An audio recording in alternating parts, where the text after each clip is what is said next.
Hello friends, अगर आपको भी कैलेंडर के प्रश्न परेशान करते हैं तो ये वीडियो आपके लिए है। आज हम लोग अपने इस वीडियो में देखेंगे कि कैलेंडर के प्रश्नों को किस प्रकार से हल किया जाए।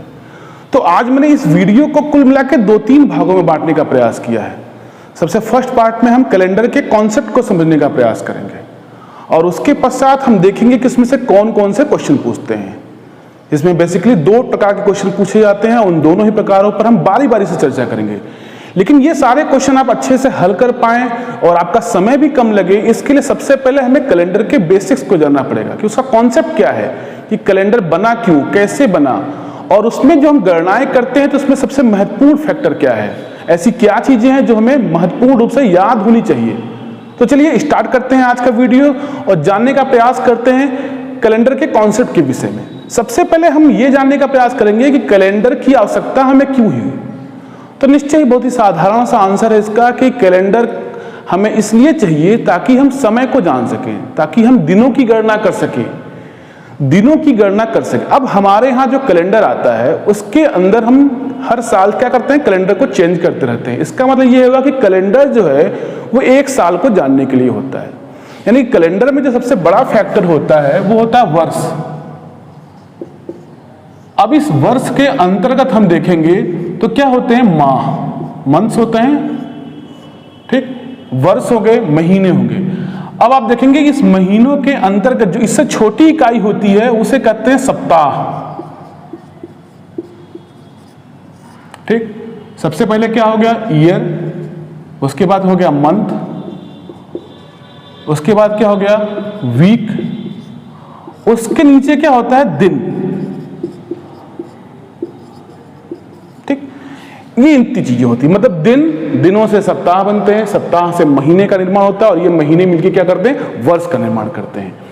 तो दिन कितने बनते हैं, कितने जुड़ते हैं तब जाके एक सप्ताह बनता है, तो 7। ये कितने होते हैं, ये 7 होंगे तब जाके क्या बनेगा, एक वीक बनेगा।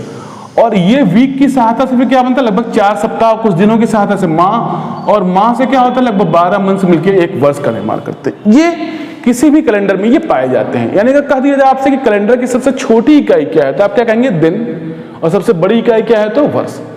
इन्हीं के बीच हमें गणना करनी होती है। क्या जानने के लिए, दिन जानने के लिए, समयों की गणना करने के लिए। तो सबसे पहले ऊपर से ही स्टार्ट करते हैं। सबसे ऊपर क्या लिखा है, वर्ष। तो सवाल ये उठता है कि ये वर्ष है जिसके अंतर्गत हम 365 या 366 दिन का जिक्र करते हैं, तो किसी भी कैलेंडर में जो वर्ष लिखा होता है, ईयर लिखा होता है, वो 365 या 366 का ही क्यों होता है। तो इसका आंसर यही छुपा हुआ है। तो सबसे पहले हम जानने का प्रयास करेंगे कि इस वर्ष को 365 या 366 दिन का ही क्यों किया गया। तो क्यों किया गया, इसके पीछे ये रीजन है कि जब तो वो पृथ्वी जितने दिनों में सूर्य का एक चक्कर कंप्लीट कर लेती है उसे हम क्या बोलते हैं, उसे हम बोलते हैं सौर वर्ष, सोलर ईयर। ठीक, सोलर ईयर। ये सोलर ईयर क्या होता है, तो जितने दिनों में पृथ्वी सूर्य का एक चक्कर कंप्लीट करती है उसे हम क्या कहते हैं, सोलर ईयर बोलते हैं। अब इस सोलर ईयर में जो होता है वो क्या होता है, कितने दिन और कितने घंटे वगैरह होते हैं, तो देखेंगे हम 365 दिन होते हैं, 5 घंटे 48 मिनट और लगभग 47.5 सेकेंड, इतना चक्र होता है।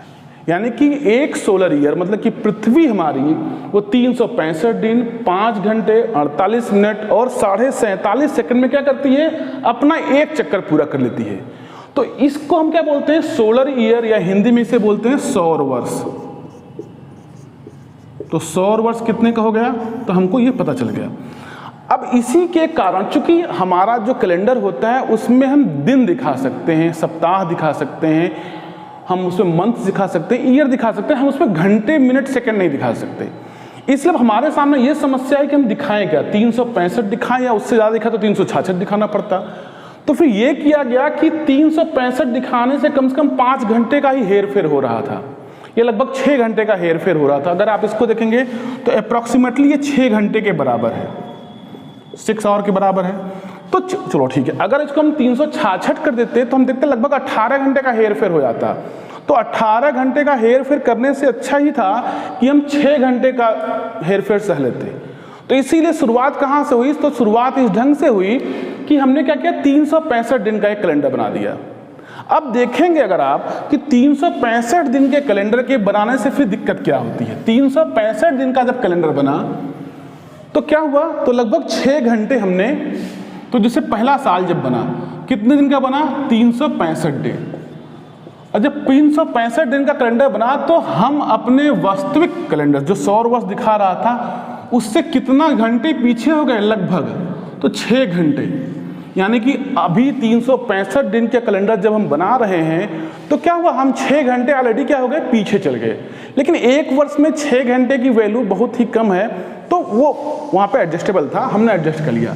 जब दूसरा साल आया, हमने फिर से 365 दिन का एक वर्ष बनाया, तो फिर से 6 घंटे हम कहाँ चले गए, पीछे। अब देखिए, अभी हम पहले साल का कैलेंडर बनाए तो 6 घंटे पीछे, दूसरे साल का भी बनाए तो 6 घंटे पीछे। इसी तरह से हम तीसरे साल में भी आए तो क्या होता है, तो यहां भी हम 6 घंटे पीछे चले जा रहे हैं। अब देखिए कि अभी तक कितने घंटे हो चुके हैं, 6 घंटे, 12 घंटे और 18 घंटे। इसका मतलब 3 साल तक आते आते हम ऑलरेडी 18 घंटे पीछे हो चुके थे। जब चौथा साल का कैलेंडर अगर हम फिर से 365 दिन का बना लेते तो हम फिर से क्या होते, फिर से हम 6 घंटे पीछे चले आते। तो अभी तक जो पीछे चलने का एक गणना था, एक वैल्यू थी, वो घंटों में थी, 6 घंटे 6 घंटे 6 घंटे। लेकिन लगातार अगर हम चौथे साल भी 365 दिन का कैलेंडर बना देते हैं तो हम कितना घंटे पीछे चले जाते हैं। तो यहाँ से आप देखेंगे तो कुल मिला के कितने हो जाएंगे, 24 घंटे। और ये 24 घंटे में क्या होता है, तो एक दिन होता है। अब देखिए, अभी जो घंटे में जब चल रहा था आंकड़ा तो वो हमारे कैलेंडर को फर्क बहुत नहीं पड़ा। लेकिन अभी क्या हो रहा, वो धीरे धीरे छोटी छोटी वैल्यू जुड़ते जुड़ते 4 सालों में वो कितना हो गई, 24 घंटे का हो गई। और अब वो हमारे कैलेंडर में एक दिन पीछे कर दे रहा है। तो इसी कैलेंडर को एक दिन पीछे न होने पाए तो हम क्या करते हैं, हर चौथे साल को 365 दिन का क्या कर देते हैं, 366 दिन का कर देते हैं। ठीक, तो ये 366 का चक्र कहाँ से आया, तो ये यहाँ से आया। हम लगातार 6-6 घंटे पीछे जा रहे थे, उसी को ठीक करने के लिए हम हर चौथा साल क्या करते हैं, हर चौथे साल को हम क्या करते हैं, 366 दिन का कर देते हैं। अब 366 दिन करने का मतलब क्या हुआ, कैलेंडर में एक दिन की वृद्धि करना। अब सवाल उठता है कि इस एक दिन की वृद्धि किस मंथ में की जाएगी, तो अक्सर हम उसी में वृद्धि करते हैं जो सबसे कम होता है। तो नॉर्मली आप देखेंगे तो जो साधारण वर्ष होते हैं उसकी फरवरी कितनी की होती है, उसकी फरवरी होती है 28 दिन की। तो जो ही जब लीप ईयर आता है तो वो एक दिन जो एक्स्ट्रा हम जोड़ रहे होते हैं वो कहाँ जोड़ते हैं, फरवरी के अंदर जोड़ देते हैं। तो जो लीप ईयर होता है उसमें फरवरी कितनी हो जाती है, फिर 29 की हो जाती है। तो यहाँ पे हमने ये जाना कि वो 365 और 366 क्यों रखते हैं, ये समझ में आ गया। जहाँ पे 366 हो जाता है उसे हम क्या कहते हैं, उसे हम बोलते हैं लीप ईयर, या हिंदी में उसे क्या बोलेंगे, अधिवर्ष। यानी कि हम यहाँ पे ये समझ चुके हैं, क्या समझ चुके हैं कि वर्ष कितने प्रकार के हो गए, कुल 3 प्रकार के वर्ष हो गए। पहला क्या हो गया, तो पहले को हम बोलते हैं सोलर ईयर। सोलर ईयर, इसे हिंदी में क्या बोलेंगे, सौर वर्ष। तो एक सौर वर्ष में कितना दिन हो जाता है, तो 365.2422 दिन। अगर इसको घंटे मिनट में लिखने का प्रयास करेंगे तो 365 day 5 hour 48 minute and 47.5 second, इतना होता है। इसे कहते हैं सोलर ईयर। तो किसी में भी अगर पूछे, अगर दिन में ही सीधे पूछता है तो 365.2422 दिन, और अगर इसमें घंटे में पूछता है तो 365 दिन 5 घंटे 48 मिनट और 47.5 सेकंड, अप्रॉक्सीमेटली 6 घंटे यहाँ पे। अब इसके बाद दूसरा हमने क्या आपसे कहा था, ऑर्डिनरी ईयर। ऑर्डिनरी ईयर क्या होता है, ऑर्डिनरी ईयर को हिंदी में कहते हैं साधारण वर्ष। साधारण वर्ष क्या होता है, तो साधारण वर्ष वो जिस वर्ष में कितने दिन होते हैं, कुल मिला के 365 दिन। ठीक, इसके बाद तीसरा वर्ष कौन सा होता है, उसे हम बोलते हैं लीप ईयर, यानी कि अधिवर्ष। इसे हिंदी में बोलते हैं अधिवर्ष। अधिवर्ष कितने दिन का हो गया, 366 दिन का। इन दोनों में फर्क ये होता है कि यहां पे फरवरी कितनी की हो जाती है, फरवरी यहां पे 29 की हो जाती है, और यहां पे फरवरी कितने की होती है, तो यहां पे फरवरी होती है 28 की। यही एक अंतर होता है।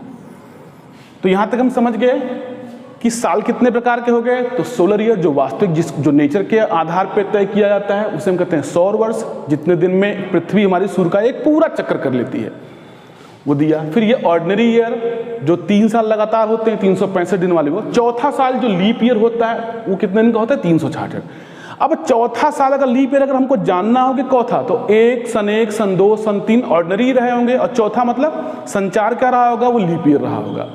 फिर क्या होगा, फिर कौन सा लीप ईयर आएगा अगला, 8, फिर 12, यानी कि 4 के गुणन में जो वर्ष आते हैं वो क्या कहलाते हैं, लीप ईयर कहलाते हैं। तो अगर हमें ये जानना हो कि 10, 20, 50, 100 सालों में कितने लीप ईयर आएंगे, या ये जानना हो कि कौन सा वर्ष जो है वो लीप ईयर है, तो कैसे जानेंगे। तो अगर 4 के गुणन में आने वाले वर्ष ही लीप ईयर हैं, इसका मतलब कि जो सन 4 से कट जाएगा, जो ईयर 4 से पूर्णतः विभाजित हो जाएगा, वो क्या कहलाएगा, लीप ईयर। और जो नहीं विभाजित होगा वो क्या कहलाएगा, उसे हम कहेंगे ऑर्डिनरी ईयर, यानी कि साधारण वर्ष। जैसे कि अगर मान लीजिए सन 1960 को पूछ रहा है, तो हम क्या करेंगे, 4 से भाग दे देंगे। अब देखिए यहाँ पे हमको 4 से पूरे में भाग देने की आवश्यकता नहीं है। आप देखेंगे तो 4 के विभाजितता का एक नियम होता है कि अगर कोई संख्या जो है उसका जो इकाई और दहाई का जो अंक है, यानी इकाई दहाई पे यहाँ पे क्या लिखा है 60, अगर वो 4 से कट जाए तो समझिए पूरी संख्या क्या होती है, 4 से कट जाती है। तो यहाँ पे देखेंगे तो आप बड़े आराम से ये क्या हो जा रही है, विभाजित हो जा रही है। इसका मतलब 1960 जो है वो 4 से कट जाएगा, ठीक। तो इसका मतलब सन 1960 क्या था, एक लीप ईयर था।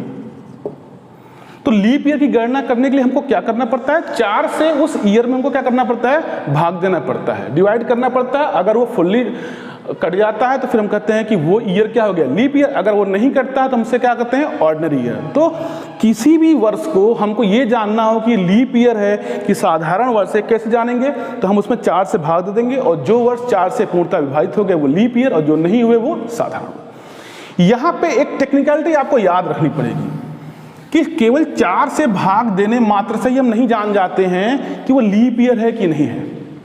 जो साधारण वर्ष आते हैं इस ढंग से 1960, 1965 या 1860, 1873, 75, ये इसमें तो 4 से भाग। लेकिन अगर कोई वर्ष शताब्दी वर्ष हो, शताब्दी वर्ष किसे कहेंगे, सेंचुरी ईयर किसे कहते हैं, वो वर्ष जिसके लास्ट में कम से कम 2 जीरो जुड़ा हो। जैसे कि मान लीजिए सन 1300, सन 1700, सन 2000, इस तरह के। अब देखिए इन सभी वर्षों के लास्ट में कम से कम 2 जीरो जुड़ा हुआ है ना, ये 1300 हुई, ये 1700, ये 2000, तो यानी कि ये एक शताब्दी ईयर है। तो शताब्दी ईयर में हम 4 से भाग दे के नहीं जान पाएंगे कि वो लीप ईयर है कि नहीं। अगर 4 से भाग देंगे तो सारे शताब्दी ईयर 4 से क्या होते हैं, कट जाते हैं, लेकिन वो लीप ईयर नहीं कहलाते हैं। देखिए शताब्दी ईयर कौन से लीप हैं और कौन से ऑर्डिनरी हैं, इनको जानने के लिए 4 के स्थान पे हमें भाग देना पड़ता है 400 से। तो अगर कोई शताब्दी ईयर 400 से कट जाता है तो हम कहते हैं कि वो शताब्दी ईयर क्या है, लीप ईयर है। जैसे यहाँ पे आप देखेंगे तो 1300, 1700, 400 से नहीं कट रहे हैं, तो ये दोनों क्या है, ये दोनों के दोनों ऑर्डिनरी ईयर हैं, ऑर्डिनरी हैं ये सब। और ये देखिए ये पूरा पूरा कट जाएगा 400 से, इसका मतलब ये क्या है, ये एक लीप ईयर है।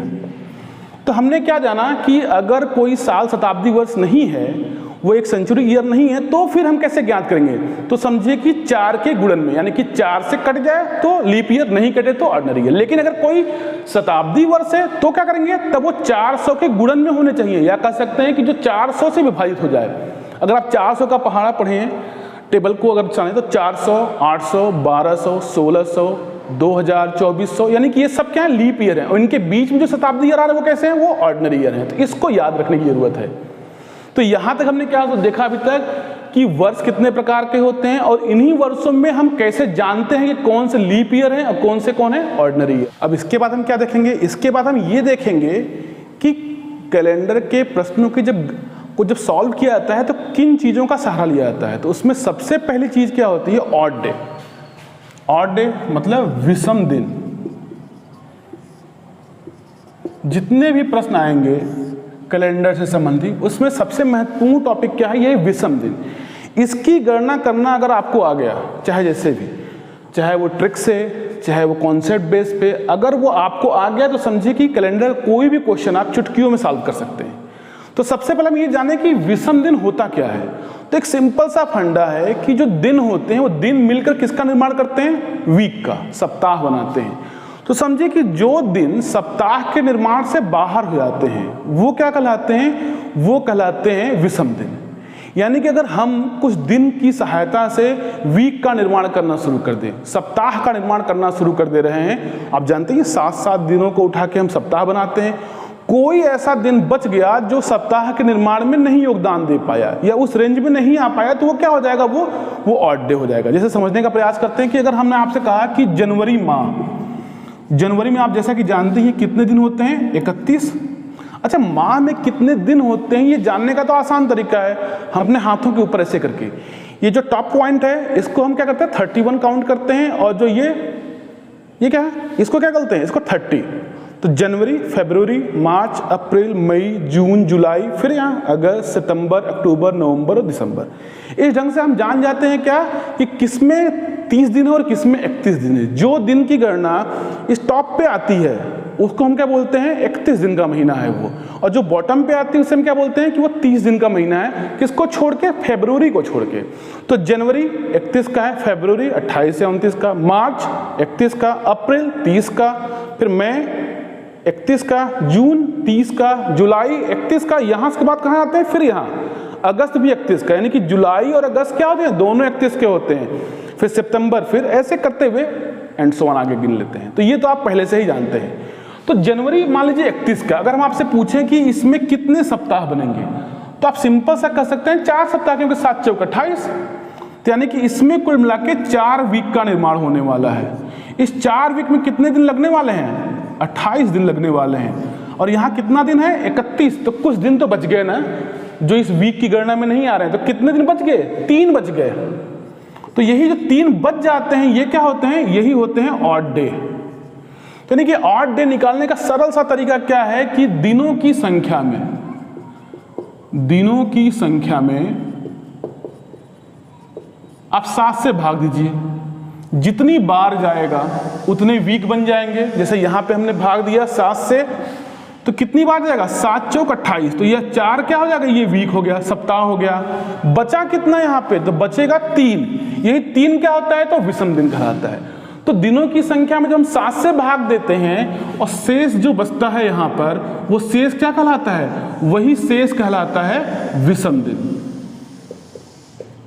इसी को समझना है, वो छोटा सा फंडा है ये कि 7 से दिनों की संख्या में आप भाग दीजिए, जो बचेगा शेष वही विषम दिन। तो शेष कभी 0 भी बच सकता है, 1 भी बच सकता है, 2, 3, 4, 5, 6, 7 तो शेष बच नहीं सकता, क्योंकि 7 रहता तो कट ही जाता। यानी कि जो विषम दिन होते हैं वो 0 से स्टार्ट होंगे, 0, 1, 2, 3, 4, 5, 6, 7 तो होंगे नहीं। यानी कि विषम दिन कहाँ से कहाँ तक होते हैं, 0 से 6 तक होते हैं। तो विषम दिन कैसे निकालते हैं, दिनों की संख्या में 7 से भाग देने पर जो शेष बचता है उसे हम क्या कहते हैं, विषम दिन। देखिए, जो भी आपको लगे कि ये नोट करने लायक है, आप उसको धीरे धीरे नोट करते रहिएगा, ताकि वो चीज़ें बाद में भूले ना। चलिए, भूल भी जाए तो आप बाद में इस वीडियो को फिर से रिवाइज करके देख सकते हैं।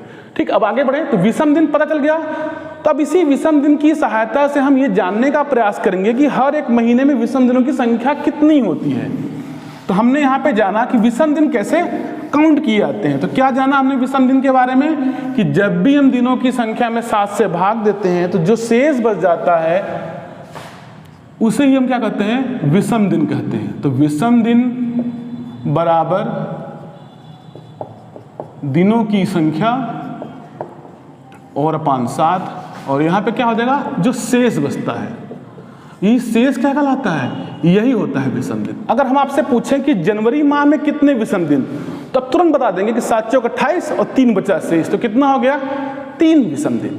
फरवरी में कितना हो गया, तो फरवरी अगर 28 की है तो कितना हो गया उसमें, 7 चौक 28, 0। और अगर वही लीप ईयर वाली फरवरी है 29 वाली, तो कितना हो गया, 1। ये तो नॉर्मल सी गणना है जो आप कर सकते हैं, बड़े आराम से कर सकते हैं। ठीक, अब हम देखते हैं अगर आपसे कोई पूछे कि एक वर्ष में कितने ऑड डे होते हैं या विषम दिन होते हैं, तो वर्ष, अगर वो एक वर्ष ऑर्डिनरी है, साधारण है, तो उसमें कितने दिन होंगे, 365। 7 से भाग दीजिए, देखिए कितनी बार आता है, 7 × 5 = 35, 7 दूना के 14, बचा कितना, 1।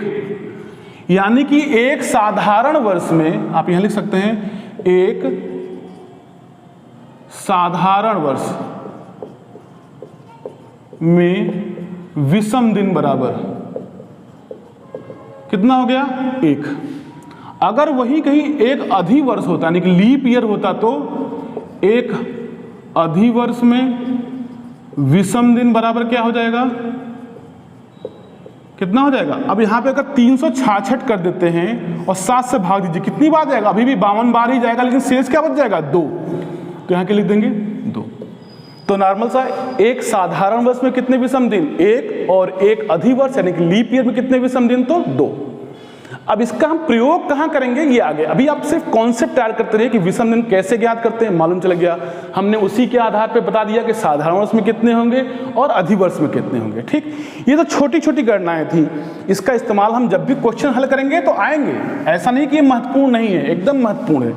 लेकिन अगर हमको थोड़ी बड़े बड़े आंकड़े ज्ञात करने होगा, एक वर्ष से थोड़ा सा ज्यादा, तो थोड़ा सा ज्यादा 100 वर्ष आता है। तो अगर आपसे कोई पूछे 100 वर्ष में विषम दिन कितने हैं, तो 100 वर्ष में विषम दिन होते हैं 5। अभी इसको सिर्फ याद कर लीजिए, इसके कॉन्सेप्ट को हम बताएंगे। कॉन्सेप्ट सिंपल सा है, आपको बस ये जानना है कि इन 100 वर्षों में कुल मिला के कितने साधारण वर्ष होंगे और कितने क्या होंगे? वो अधिवर्ष होंगे। तो नॉर्मली क्या होते हैं 100 वर्ष, अगर इसको देख लेते हैं यहाँ पे, चलिए, तो इसमें होते हैं 24 लीप ईयर। 24 क्या होते हैं? वो लीप ईयर होते हैं। और कितने बच गए? 76। 76 क्या हो गए? ऑर्डिनरी ईयर ही हो गए। अब आपको पता ही है कि 24 लीप ईयर है, तो 24 लीप ईयर में कितने विषम दिन? तो एक लीप ईयर में कितने? 2। तो 24 में कितने हो जाएंगे? 48। 76 ऑर्डिनरी ईयर में 76 का 76 ही हो जाएगा। जरा जोड़ दीजिए इसको, तो 8, 6, 14 के 4, हाथ में कितना? 1, 7, 4, 11 और 1, 12, 124। अब 124 तो ऑड डे होते नहीं है, क्योंकि हमने कहा था कि 0 से 6 तक ही होता है। तो जो ही ऑड डे की गणना वो 6 से ज्यादा होता है, तो हम क्या करेंगे? फिर से 7 से भाग दे देंगे। तो 7 से भाग दिए, कितनी बचा? 7 एकम 7, कितना बचा यहाँ पे? 5 और 54, तो 7 7 49, और कितना शेष बच गया? 5। तो 100 वर्ष में विषम दिन की संख्या 5 कैसे है, वो यहां से हमने, चाहिए तो स्क्रीनशॉट ले सकते हैं इसका। ठीक है, लेकिन आपको इसकी आवश्यकता नहीं है, आप बस इतना याद कर लीजिए क्वेश्चन को सॉल्व करने के लिए कि 100 वर्ष में कितने विषम दिन हो गए? 5। उसी हिसाब से अगर हम देखें तो 200 वर्षों में कितना हो जाएगा? तो आप कहेंगे सर 5 है तो 5 दूना के 10, लेकिन हमने आपसे पहले ही बताया कि 6 से ज्यादा तो विषम दिन होने नहीं है। अगर हो गए तो क्या करते हैं? तुरंत 7 से भाग देते हैं। तो आप 10 में अगर 7 से भाग देंगे तो देखिए 10/7, एक बार जाएगा, कितना बचेगा शेष? 3, यानी कि 200 में कितने विषम दिन? 3। उसी तरह से अगर हम देखें तो ये 300 वर्षों में कितने विषम दिन हो जाते हैं? तो आप कहेंगे 5 यानी कि 15, 7 से भाग देंगे तो 7 दूना के 14, कितना बचेगा? 1।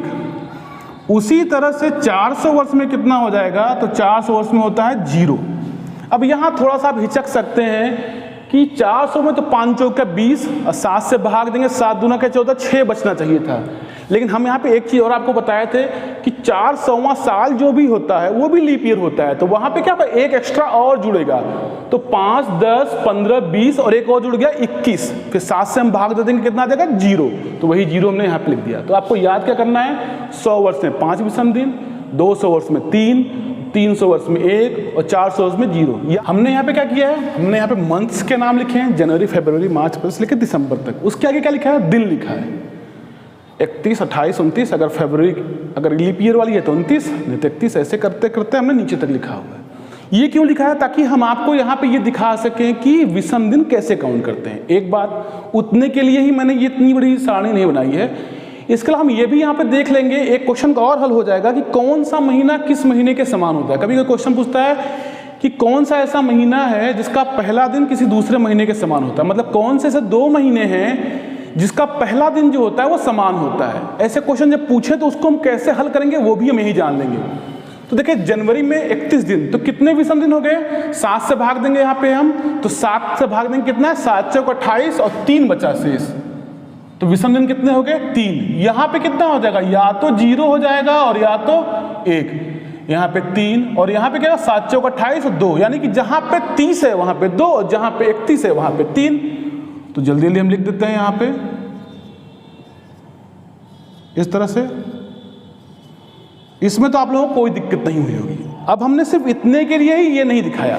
अब यहाँ पे अगर हमसे ये पूछे कि बताइए साधारण वर्ष के ऐसे कौन कौन से महीने हैं जिसका पहला दिन क्या होता है, समान होता है, तो इसकी गणना हम कैसे करेंगे। जैसे मान लीजिए अगर कोई पूछे कि साधारण महीने का जो जनवरी है क्या वो किसी के समान होता है, क्या 1 जनवरी को जो दिन होगा वही किसी 1 तारीख को और हो सकता है, 1 फरवरी, 1 मार्च, 1 अप्रैल, 1 मई, किस दिन हो सकता है। तो इसको हम कैसे जानेंगे। देखिए बताने का तो हमने आज बता दिया आपको इसको, लेकिन आपको क्या करना है, इसे कॉन्सेप्ट के साथ साथ आप इसे याद कर लेंगे। याद करने का क्या बेनिफिट है वो हम आगे आपको बताएंगे। चलिए क्वेश्चन से काफी ज्यादा सरल हो जाएंगे। अब देखिए जब भी किसी के, जैसे मान लीजिए पूछ रहा है किसको, जनवरी को, कि जनवरी किसके समान हो सकता है, तो जहां से पूछे हम वहां से ही काउंटिंग शुरू करेंगे। उससे पहले आप एक चीज ये जान लीजिए, जैसे मान लीजिए अगर किसी महीने की 1 तारीख को सोमवार है तो फिर अगला सोमवार कब पड़ता है, तो उसके लिए हमें ये जानना पड़ेगा कि सप्ताह का जो चक्र है वो कितने दिन में पूरा होता है। तो आप देखेंगे 7 दिन में एक चक्र पूरा हो जाता है, यानी कि 7 दिन के बाद फिर से कौन सा दिन आता है, जो उस दिन खुद है। तो अगर 1 तारीख को सोमवार है तो अगला सोमवार कब आएगा, 7 दिन के बाद। ऐसा क्यों होता है, क्योंकि 7 दिन वो चक्र पूरा होता है, फिर से रीस्टार्ट हो जाता है वो। तो 7 दिन के बाद क्या आएगा, फिर से सोमवार आएगा। तो 1 को सोमवार है तो फिर सोमवार कब आएगा, 8 को। अगर 8 को सोमवार है तो फिर सोमवार कब आएगा, 8, 7, 15 को, फिर 22 को, ऐसे करके, यानी कि 7 दिन का एक चक्र होता है। तो इसको हमको ध्यान रखना है, यानी कि 7 दिन में क्या होता है, विषम दिन इतने हो जाते हैं कि उसका मान 0 हो जाता है। हमको वही ढूंढना है। अब हम क्या करेंगे, यहां से काउंट करना शुरू करेंगे। और कब तक काउंट करेंगे, जब तक हमको 0 न मिल जाए, या 7 न मिल जाए, या 7 के गुणन में कुछ न मिल जाए। क्या न मिल जाए, या तो 0 नहीं मिल जाए, 7 नहीं मिल जाए, 14 नहीं मिल जाए, 21 नहीं मिल जाए, 28 एंड सो ऑन, ऐसे ही 7 के गुणन में कुछ न कुछ न मिल जाए। इससे क्या होगा, इससे ये होगा कि जब 2 डेट के बीच में विषम दिन 0 हो जाएगा तो क्या होगा, वो तुरंत ये बताने लगा कि अगला दिन जो क्या है वो सेम हो जाता है।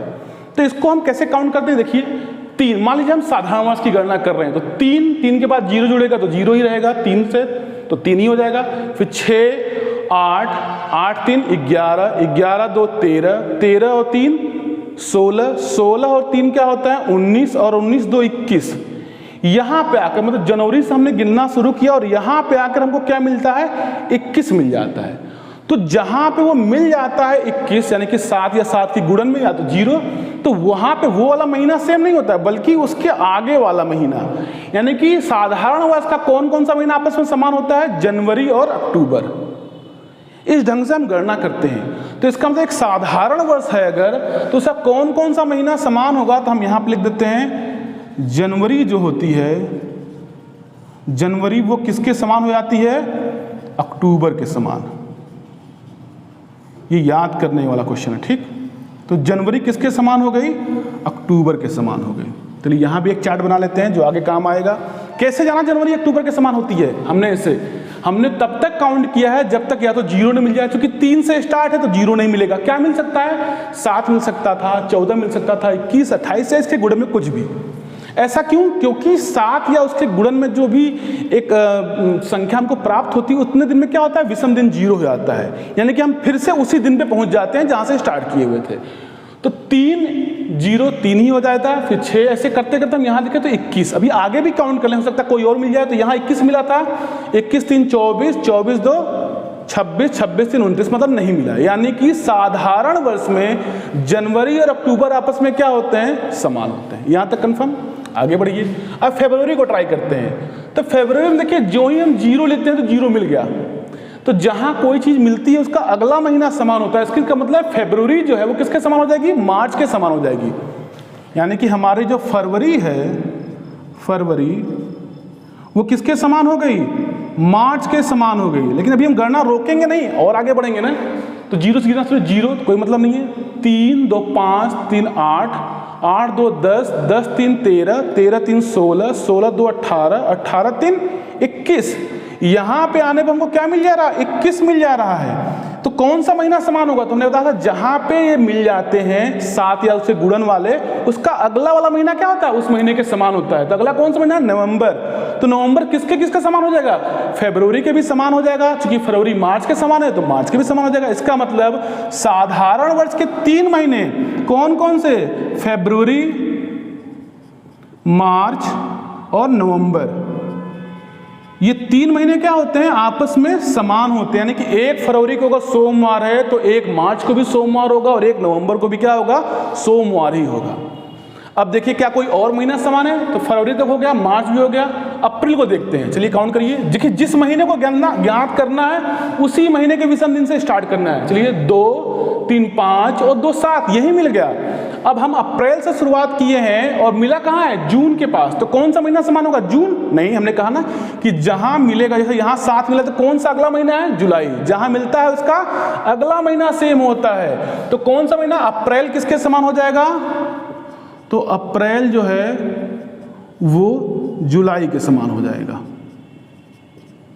ठीक, अब इसी तरह हम ज्ञात करेंगे तो सितंबर दिसंबर के समान हो जाएगा। हमको चूंकि याद है तो आप लोग भी इसको क्या करेंगे, याद कर लेंगे। सितंबर किसके समान हो जाएगा, दिसंबर के। कितने महीने, इतने ही महीने ऐसे हैं साधारण वर्ष के जो किसी न किसी के क्या होते हैं, समान होते हैं। जनवरी अक्टूबर के, फरवरी मार्च नवंबर आपस में समान होता है, अप्रैल जुलाई के समान होता है, सितंबर दिसंबर के समान होता है। कौन कौन से महीने बच गए, तो आप देखेंगे मई, जून और अगस्त, ये 3 महीने बच गए। उनको भी लिख लेते हैं यहाँ पे कि भैया ये किसी के समान नहीं है, मई किसी के समान नहीं है, जून किसी के समान नहीं है, और कौन है भैया, तो अगस्त किसी के समान नहीं है। तो अगर आपसे कोई पूछ रहा है कि बताइए साधारण वर्ष के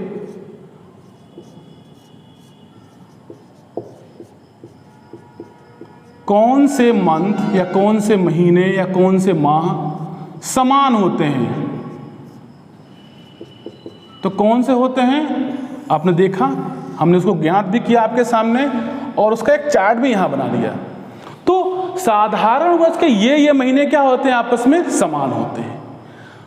इनको आप अच्छे से याद कर लीजिएगा, जनवरी अक्टूबर के समान, फरवरी मार्च नवंबर के समान, अप्रैल जुलाई के समान, सितंबर दिसंबर के समान, ये समान होते हैं। कौन से महीने किसी के समान नहीं होते हैं, तो मई, जून और अगस्त क्या होते हैं, वो किसी भी महीने के समान नहीं होते। यहां पे हमने इस चीज को आपको समझा भी दिया है और हमने आपसे आशा भी यही है कि आप इसको याद कर लेंगे। याद करने के कई कारण हैं, अगर ये आपको याद रहेंगे आपको गणना करने क्या हो जाएगी, आसान हो जाएगी निश्चित रूप से। और इसी के सहायता से हम काफी आगे हम जब सॉल्व करेंगे क्वेश्चन को तो देखेंगे इसका काफी सारा उपयोग है। तो आप क्या करेंगे, इसे याद कर लेंगे। अब चलिए देखते हैं कि इसका हमने वहां एक चार्ट के रूप में क्यों लिखा है।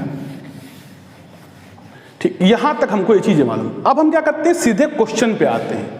तो हम 2 तरीके से क्वेश्चन को लगाने का प्रयास करेंगे। सबसे पहला तरीका हम लगाएंगे क्वेश्चन को कॉन्सेप्ट बेस पे, जो चीजें हमने आपको समझाई है और यहाँ वो चीजें लिखी भी गई हैं। दूसरा क्या होता है, दूसरा ट्रिक मेथड, जिसे हम कोड याद करके करेंगे हल। तो सबसे पहले जो हमने आपको इतना देर में समझाया है इस भीषण गर्मी में, पहले उसका इस्तेमाल करेंगे और देखने का प्रयास करेंगे कि कैसे उसको सॉल्व करते हैं।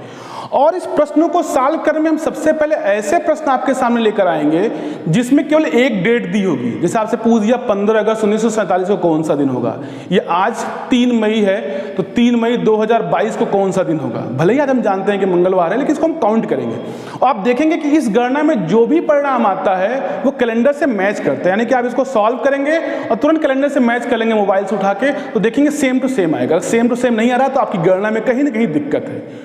तो चलिए एक क्वेश्चन लेते हैं और उसको हल करना शुरू करते हैं। तो कोई क्वेश्चन क्यों लेते हैं, आज ही का ले लेते हैं। आज कौन सी तारीख है, तो आज है 3 मई 2022। देखिए जब भी ऐसा क्वेश्चन आपको सॉल्व करने के लिए आता है तो इस क्वेश्चन में हमने आपको शुरू में ही कहा था कि कैलेंडर का कोई भी क्वेश्चन आएगा उसमें क्या चीज काउंट करना है, तो ऑड डे काउंट करना है। आप सोचेंगे कि इसमें कैसे ऑड डे काउंट करना है। सन देखिए 2022 तक का है, तो ऐसे क्वेश्चन को सॉल्व करने के लिए बहुत मेहनत करने की आवश्यकता नहीं, इसीलिए हमने ये सारे आंकड़े मिटाए नहीं, ताकि आप इसको देखते भी रहेंगे और हमारे साथ इसको आप हल करते चलेंगे। तो पहले एक बात देख लीजिए फिर देखते हैं। तो सबसे पहले हमको क्या काउंट करना है, हमको ये काउंट करना है कि 2022 कहां तक, 2022 3 मई 2022 तक कितने विषम दिन थे।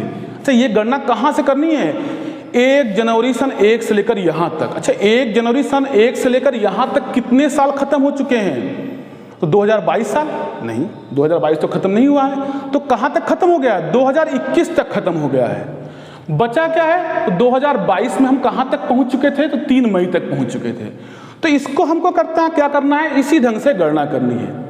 तो अब हम गणना करते समय क्या करेंगे, आसानी हो इसीलिए हम सिस्टमेटिक तरीके से गणना करेंगे। सबसे पहले हम क्या करेंगे, सबसे पहले हम जो चीजें खत्म हो चुकी हैं उनको पहले गढ़ दो। यहां तक की डेट में अगर आपसे पूछे तो कितने साल पूर्ण रूप से खत्म हो चुके हैं, तो सबसे पहले सवाल उठा कौन सा साल चल रहा है, तो 2022। कितने खत्म हो चुके हैं, तो 2021 साल खत्म हो चुके हैं। तो सिंपल सा, जब भी ऐसा कोई क्वेश्चन पूछे, जो भी यहाँ पे साल लिखा उसमें से हम तुरंत क्या करते हैं, एक घटा लेते हैं। एक घटाएंगे तो क्या मिल जाएगा, 2021। क्यों घटाया हमने, क्योंकि एक घटाने से कौन बाहर हो जाएगा, जो साल चल रहा है वो बाहर हो जाएगा, उसको हम बाद में काउंट करेंगे। पहले जो एक बड़ी राशि है 2021, इसको काउंट करते हैं। अच्छा, बड़ी भले ही ये सारा साल क्या होगा, एक लाइन में साल होगा, तो बहुत परेशान होने की आवश्यकता नहीं कि बहुत लंबा जाने वाला है। तो सबसे पहले हम क्या करना है, 2021 को इससे एक घटाया, और एक घटाने से कौन सा साल बाहर हो गया, 2022। कौन सा साल अंदर हो गया, 2021 साल अंदर हो गया। अब इसकी भी गणना हम सरलतम ढंग से करने वाले हैं। तो सरलतम ढंग क्या है, सरलतम ढंग यह है कि 2021 को हम दो भागों में बांट दें। वो दो भाग क्या क्या हैं, पहले हम लिख देंगे 2000, फिर क्या लिख देंगे 21। ठीक, 2000 हमने अलग कर लिया, 21 अलग किया। क्यों ऐसा किया हमने, ताकि विषम दिन लिखना आसान हो जाए। आप यहां देखिए, हमने आपसे क्या बताया था कि 400 में विषम दिनों की संख्या कितनी होती है, 0। हमने कहा था अगर 400 में 0 है तो 800 में कितना होगा, फिर 0, 1200 में फिर से 0, 1600 में भी 0, और 2000 में भी क्या होता है, 0। इसीलिए हमने क्या किया, इसको इस ढंग से बांट के शताब्दी को अलग लिख लेते हैं, और जो बचे वाले इकाई दहाई वाले हैं उनको अलग लिख लेते हैं। तो शताब्दी ईयर 2000 यहाँ पे है, तो 2000 के नीचे इसकी वैल्यू कितनी हो जाएगी विषम दिन के रूप में, 0।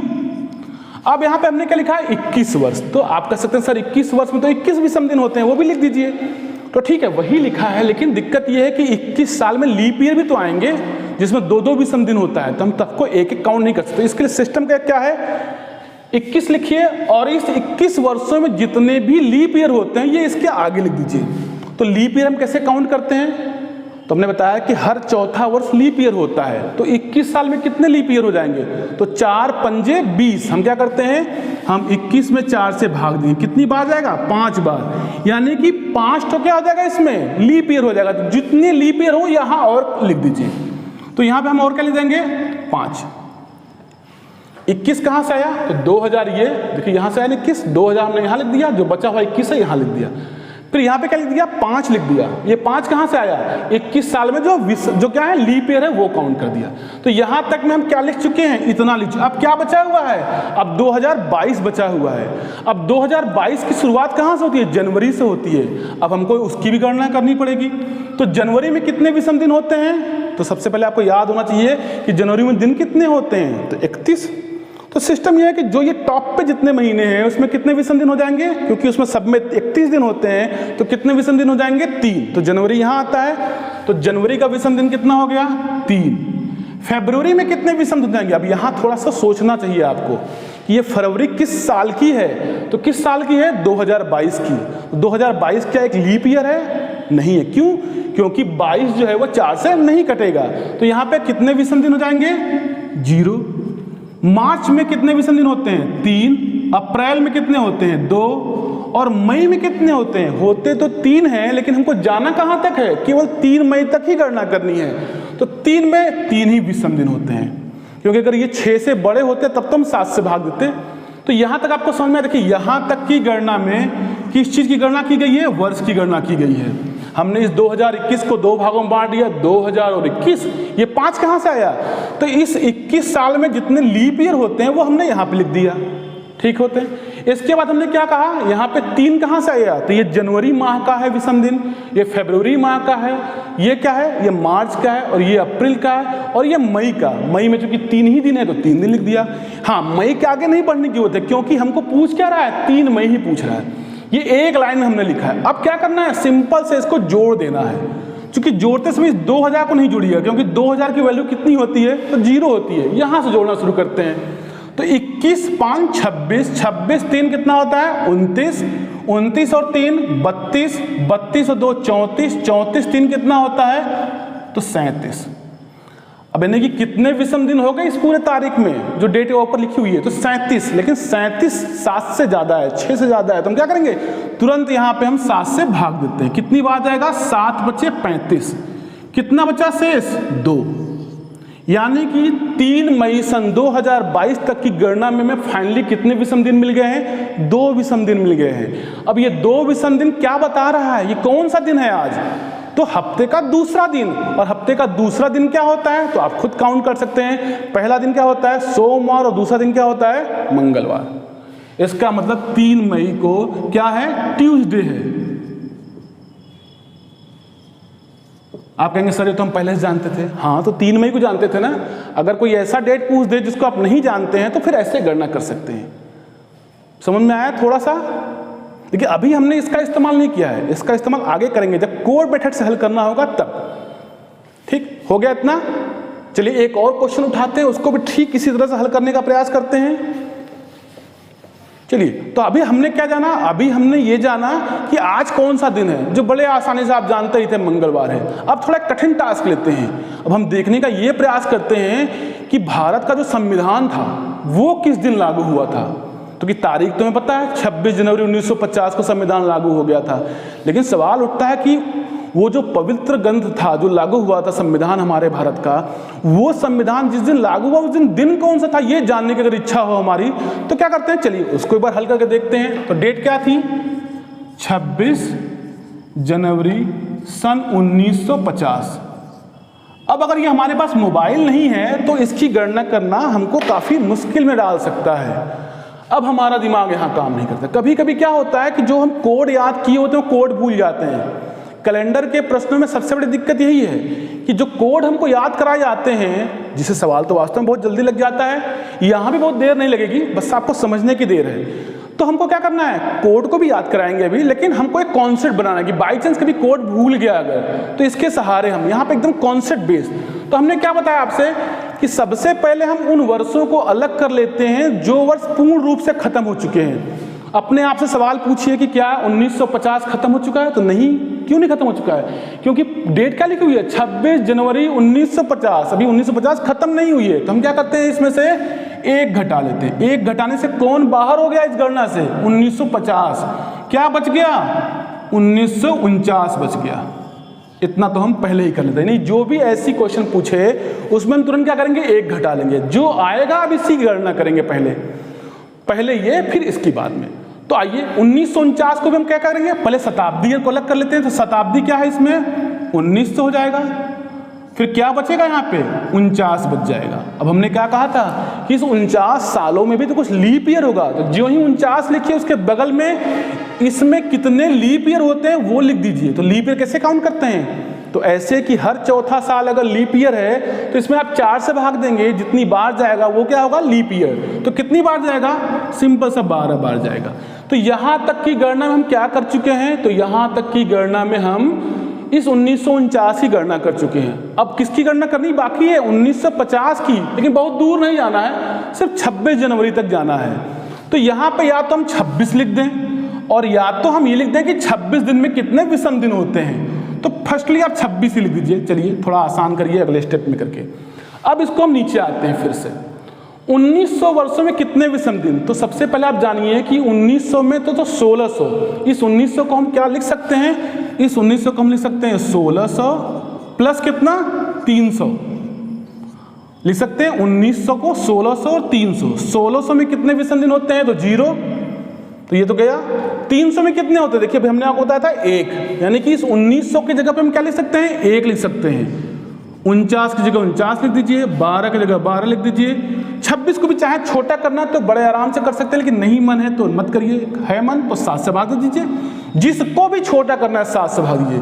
तो 7 से भाग देंगे 26 में कितनी बार जाएगा? 7 त्रिक 21 से कितना बचेगा? शेष 5। जोड़ लीजिए इनको। 1 और 49 जुड़ेगा तो 50। 50 और 12 कितना होता है? 62। और 62 5 कितना होता है? तो 67 67। अब ये 67 6 से बड़ा है तो तुरंत क्या करेंगे? इससे 7 से भाग दे देंगे। कितनी बार जाएगा? 7 9 63। कितना बचा शेष? तो 4 बचा शेष। तो ये 4 क्या बता रहा है कि इस तारीख को कौन सा दिन होगा? सप्ताह का चौथा दिन होगा। तो चौथा दिन कौन सा होता है? तो सोमवार, मंगलवार, बुधवार और बृहस्पतिवार। यानी कि इस दिन क्या था? तो बृहस्पतिवार था। आसान था, एकदम आसान, एक लाइन में लगने वाला क्वेश्चन है। आप कैसे करेंगे? सेम इसी तरह से। ठीक, अगर आप चाहें तो हर क्वेश्चन का स्क्रीनशॉट लीजिए ताकि बाद में रिवीजन करने में आपको आसानी हो जाए। चलिए एक क्वेश्चन और हल करते हैं जिसमें हम क्या करेंगे, इसका भी प्रयोग करेंगे। देखिए कैसे हल करते हैं, आगे बढ़ते हैं। चलिए अभी एक क्वेश्चन ये लेते हैं कि हमारे जो राष्ट्रपिता हैं, हम राष्ट्रपिता किसे कहते हैं? महात्मा गांधी को। वो किस दिन पैदा हुए थे? तो पहले तो जानिए वो किस दिन पैदा हुए थे। तो वो पैदा हुए थे 2 अक्टूबर सन 1869 को। अगर आपसे पूछ दिया जाए कि राष्ट्रपिता महात्मा गांधी किस दिन पैदा हुए थे, जिन्होंने हमारे देश को आज़ादी दिलाई, जिन्होंने हमें सत्य अहिंसा का मार्ग दिखलाया, सिखलाया, जिससे आज हम लोग भटक भी रहे हैं धीरे धीरे, तो वो किस दिन पैदा हुआ था? अगर ये गणना करनी हो तो हम इस क्वेश्चन को हल करते समय पुरानी परिपाटी से थोड़ा सा एक चीज़ और जोड़ेंगे। जो यहाँ पे हमने लिखा है इसका भी थोड़ा यूज करेंगे वहाँ पे। अब देखिए यहाँ पे क्या लिखा है, 2 अक्टूबर सन 1869 को कौन सा दिन था?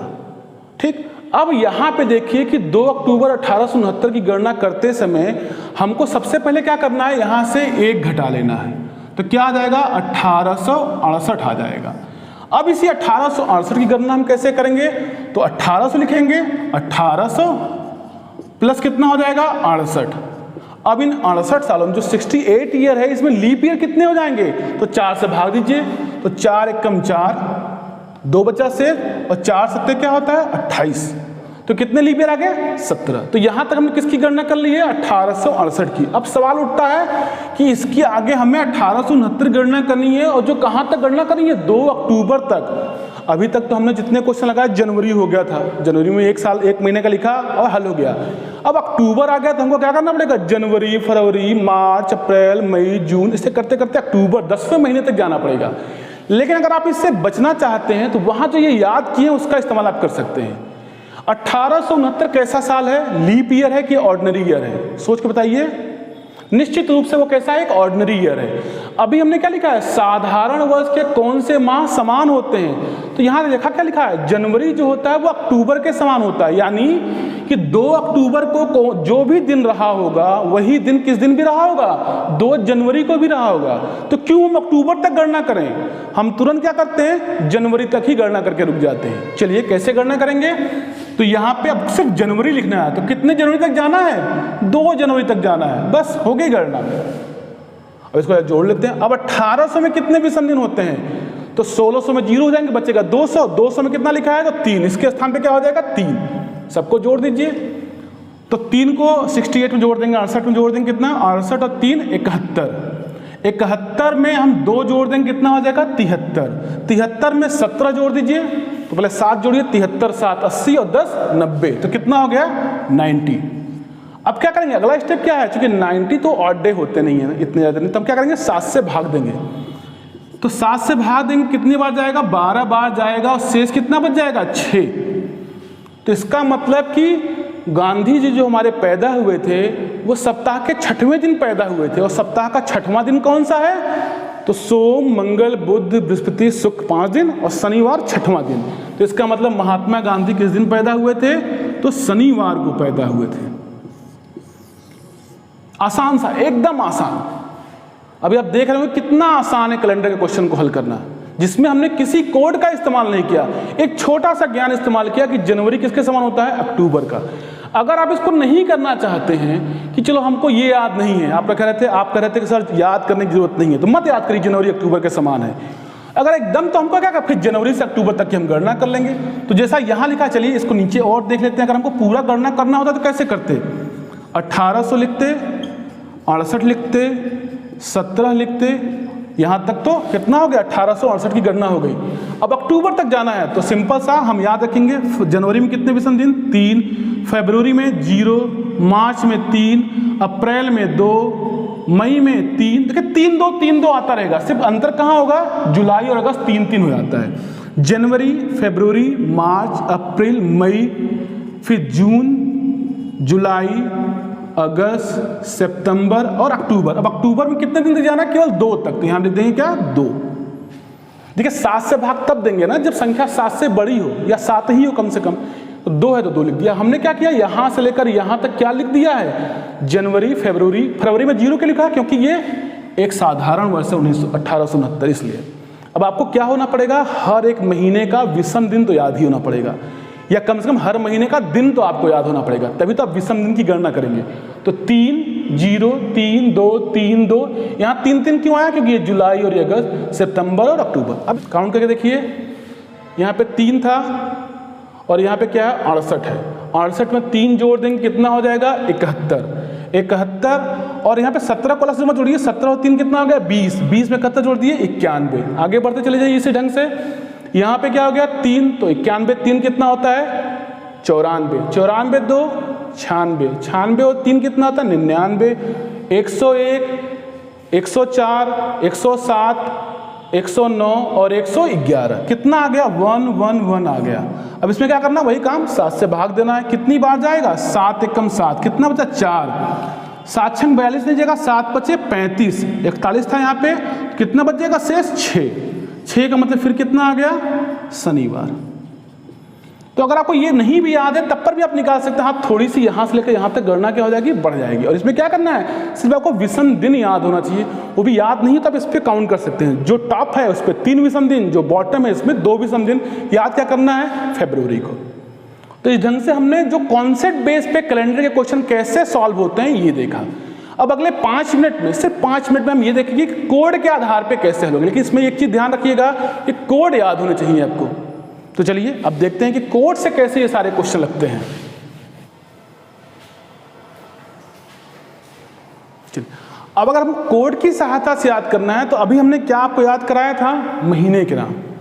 कौन से महीने जो साधारण में सेम टू सेम होते हैं। तो कौन कौन से महीने एक दूसरे के एकदम बराबर होते हैं, तो जनवरी अक्टूबर के समान, फरवरी मार्च नवंबर के समान, अप्रैल जुलाई के समान, सितंबर दिसंबर के समान, ये एक दूसरे के समान होते हैं। मई जून और अगस्त क्या होते हैं, किसी के भी समान नहीं होते। अब इनके कोड्स को आप कैसे याद करते हैं वो आपकी जिम्मेदारी है। मैंने क्या किया है, इसको एक बेहतर ढंग से रखने का, ताकि आप कुछ ही समय में ढेर सारे महीने का कोड याद कर सकते हैं। तो सबसे पहले आपको क्या याद होना चाहिए, कौन कौन से महीने समान हैं, फिर उनको एक कोड दे दीजिए। तो क्या होगा, आपको 1 2 3 4 5 6 और 7 कोड में 12 महीने आपके हो जाएंगे। तो जनवरी अक्टूबर एक क्रम से लिखा है, देखिए पहले जनवरी आता है, फिर फरवरी आता है, क्योंकि मार्च इसी में आ गया तो अप्रैल आएगा, अप्रैल के बाद देखिए यहाँ पे सितंबर आएगा जो किसी के समान है। फिर जो नहीं समान है उनको भी हमने क्रम से रखा है, मई जून और अगस्त। यहाँ पे आपको याद क्या करना है, 625 40 31 6 2 5 4 0 3 1, इतना ही करना है। ये कोड किसके लिए हैं, महीनों के कोड हैं। किस महीने के, साधारण वर्ष के महीने के। वो आप कहेंगे सर साधारण वर्ष के अलग से याद करने पड़ेंगे और लीप ईयर के अलग से। हाँ, लेकिन उसमें बहुत ही थोड़ा सा अंतर है, वो आप तुरंत समझ जाएंगे उसको कि वो अंतर क्या है। उस पर चर्चा नहीं करेंगे अभी, उसको 2 मिनट के बाद उस पर चर्चा करेंगे, क्योंकि 1 मिनट में अगर आपको ये कोड याद हो जाते हैं तो जो क्वेश्चन अभी हम लगाए हैं ऊपर, उस क्वेश्चन को फिर से लगाएंगे, देखेंगे कितना सरल लगता है। पिछला क्वेश्चन कॉन्सेप्ट बेस्ड था, ये क्वेश्चन हमारा क्या है, ये हमारा एक कोड बेस है। दोनों में थोड़ा सा अंतर है, आपको जो अच्छा लगेगा उसको अप्लाई करिएगा, लेकिन कॉन्सेप्ट बेस भी अच्छा है और ये भी अच्छा है। ये भी समय को बचाएगा और वो भी समय को बचा रहा था, बहुत लंबा नहीं जा रहा था। अब हम क्या करते हैं, कोड की सहायता से ज्ञात करने का प्रयास करते हैं। गांधी की डेट ऑफ बर्थ को लिखेंगे, कब पैदा हुए थे, 2 अक्टूबर सन 1869। ठीक, अब देखते हैं इस क्वेश्चन को हल करते समय अगर कोड का इस्तेमाल करेंगे तो कहीं कुछ घटाना वटाना नहीं है। 1869 लिखा है, उठाइए यहाँ पे 1800 लिख दीजिए, 69 लिख दीजिए, जैसे पीछे किया था सेम टू सेम ऐसे ही करना है। 1869, यहाँ घटाना वटाना नहीं है। अब इस 69 साल में कितने लीप ईयर आएंगे, तो 17 आएंगे, वो भी लिख दीजिए। अब 17 के बाद आगे बढ़ते हैं तो क्या करना है, अक्टूबर माह का कोड लिख देना। अक्टूबर माह का कोड कितना है, 6, और उस माह की किस तारीख तक जाना है, तो 2। बस हो गया काउंटिंग। यहाँ पे एक घटाना नहीं है, कुछ नहीं करना है। इससे पीछे वाले में भी कुछ नहीं करना था, लेकिन ये लोगों में क्रेज होता है कि हमने कोड से लगाना सीख लिया है, तो आप लोग भी सीख जाइए बस। तो यहाँ पे अब 1800 में कितने विषम दिन होते हैं, तो हमने याद ही कराया आपको 3, 1600 वाला हो जाएगा, 200 बचेगा, 200 में कितना होता है, 3। अब यहाँ पे इस ढंग से हमने लिख लिया। अब हम क्या करते हैं, इसको एक तरह से जोड़ देते हैं। तो 3 को इसमें जोड़ेंगे 17 में, 17 3 20, 20 और 69 कितना हो जाएगा बताइए, 89। 89 में 6 जोड़ देंगे कितना हो जाएगा, 95, और 95 में 2 जोड़ देंगे कितना हो जाएगा, 97। अब 97 में कितने से भाग देंगे? 7 से। कितनी बार गया? 7 एकम 7, कितना बचा? 2, 27, 7 त्रिक 21, 7 चौक 28 हो जा नहीं सकता है। 7 त्रिक 21 जाकर कितना बच जाएगा शेष? 6। और सप्ताह का छठवां दिन क्या होता है? शनिवार होता है। देखिए उसमें भी शनिवार आया था। सिंपल सा है, एक लाइन का क्वेश्चन, आसान। हमने क्या किया? 1869 को यहाँ दो भागों में तोड़ा, 1800 और 69। फिर ये 17 कहाँ से आया? इस 69 साल में जितने लीप ईयर होते हैं वो। ये 6 कहाँ से आया? अक्टूबर का कोड है 6। किसका किसका कोड 6 होता है? तो याद किया ना, 625, 40, 31। तो 6 किसका किसका? जनवरी और अक्टूबर का। तो 6 वो लिखा, 2 क्या है? तारीख। लिख के हल कर दिया, आ गया। अगर हम इसी ढंग से संविधान किस दिन लागू हुआ था उसको भी देख लेते हैं। 26 जनवरी सन 1950। कैसे हल करेंगे? 1900 सबसे पहले जो शताब्दी है वो लिखेंगे, फिर 50 लिखेंगे, फिर क्या लिखेंगे? 50 साल में कितने लीप ईयर? कितने लीप ईयर? 4 से भाग दीजिए, 12। उसके बाद क्या लिखना है? जनवरी का कोड लिखना है। कोड लिखने से पहले बस इतना याद रखिएगा कि साल कौन सा है, लीप ईयर है कि ऑर्डिनरी ईयर है। ऑर्डिनरी ईयर है तो आपने याद ही किया है। जनवरी का कोड कितना होता है? 6 लिख दीजिए। कितनी जनवरी? 26 जनवरी। हो गया। सबको जोड़ देते हैं। यहाँ पे 1900 में कितने हो जाएंगे बताइए जल्दी से? 1600 और 300 का मतलब कितना होता है? 1। तो इसके स्थान पे हम क्या लिख सकते हैं? 1 लिख सकते हैं। सबको जोड़ लेते हैं। 50 ये हो गया और 1 कितना हो जाएगा? 51। 51 में 12 जोड़ देंगे कितना हो जाएगा? 63। 63 में 6 जोड़ देंगे कितना हो जाएगा? 69। 69 में 26 जोड़ना है तो पहले 6 जोड़ देते हैं, फिर 20 जोड़ देते हैं। तो 69 में 6 जोड़ देंगे 75, और 75 20 कितना होता है? 95। इजी है, तोड़ तोड़ के जोड़ेंगे तो जोड़ना आसान हो जाता है। अब देखिए 95 में 7 से भाग देना पड़ेगा। 7 एकम 7 कितना हो गया? ये 25। 7 त्रिक 21 कितना बच गया? 4। यानी कि हमारा संविधान किस दिन लागू हुआ था? सप्ताह के चौथे दिन, सोम, मंगल, बुध और बृहस्पतिवार को।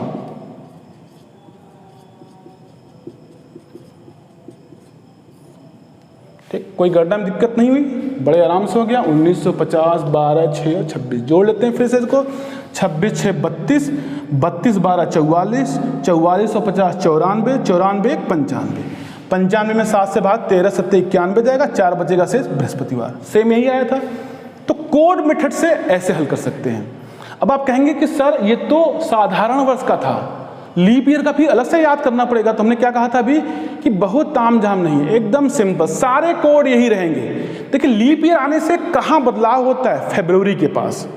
तो फरवरी में दिक्कत होगी और उसके पहले कौन है? जनवरी में दिक्कत होने वाली, और कोई भी महीना नहीं बदलने वाला है। तो यहाँ पे क्या हो जाएगा? यहाँ पे सिंपल सा एक चीज ये हो जाएगा कि यही अगर साधारण वर्ष की जगह हम अगर लीप ईयर का लेना शुरू कर देंगे तो सारे कोड्स वही रहेंगे। किसके किसके कोड बदल जाएंगे? तो केवल 2 महीने के। किस किस महीने के? जनवरी महीने के और फरवरी महीने के कोड बदल जाएंगे। क्या हो जाएंगे? कुछ खास नहीं हो जाएंगे, जो कोड है उससे एक कम। तो उससे एक कम क्या होता है? तो जनवरी का 6 की जगह पे क्या हो जाएगा? 5, और फरवरी का 2 की जगह पे क्या हो जाएगा? 1। सिर्फ इतना अंतर आने वाला है। कैसे याद करेंगे? ये आपको याद है, जनवरी अक्टूबर के समान, फरवरी मार्च नवंबर, अप्रैल जुलाई, सितंबर दिसंबर, मई जून अगस्त।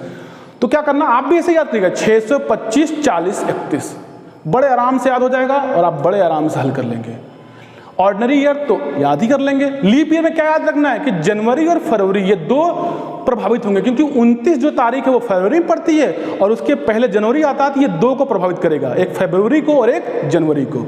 तो इसके कोड में कुछ नहीं याद करना है। जो 6 था वो 5 हो जाएगा, जो 2 था वो क्या हो जाएगा? 1। बाकी सबके कोड सेम टू सेम रहने वाले हैं। आज की वीडियो में इतना ही। हमें आशा है कि आपको आज का वीडियो हमारा पसंद आया होगा। अगर आपको हमारा वीडियो अच्छा लगा हो तो इसे लाइक करिए, शेयर करिए, और अगर आप हमारे YouTube चैनल पर नए हैं तो इसे सब्सक्राइब करना न भूलिए। धन्यवाद।